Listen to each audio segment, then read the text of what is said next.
Rice কুকারেও অসাধারণ মজার মুরগির মাংস রান্না করা সম্ভব। এর উপকরণগুলো খুব বেসিক, যেমন গরম মশলা, 2-3টা পেঁয়াজ কুচি, পেঁয়াজ, আদা রসুন বাটা, 2-3টা আলু আর একটা মুরগি।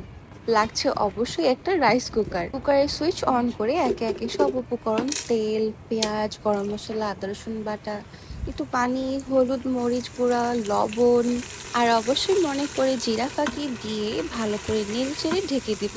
আর এমন ধোয়া উঠলেই বুঝবো পেঁয়াজগুলো সেদ্ধ হয়ে গিয়েছে। তাহলে এখন আলু দিয়ে দেওয়ার পালা। আলুগুলো দিয়ে ভালো করে নেড়ে চেড়ে সেদ্ধ হওয়ার জন্য ঢেকে দিব।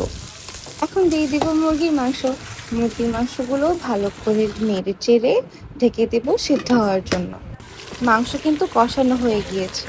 এখন এর মধ্যে পরিমাণ মতো পানি দিয়ে শেষবারের মতো ঢেকে দিব মাত্র 5 মিনিটের জন্য। এখন বাকি আছে লাস্ট এবং ইম্পর্টেন্ট স্টেপ, যা হচ্ছে জিরা ফাঁকি দেওয়া। জিরা ফাঁকি পরিমাণ মতো দিয়ে নেড়ে চেড়ে নামিয়ে নেব। ব্যাস রেডি হয়ে গেল সবচেয়ে সহজ উপায়ে মুরগির মাংস রান্না করা।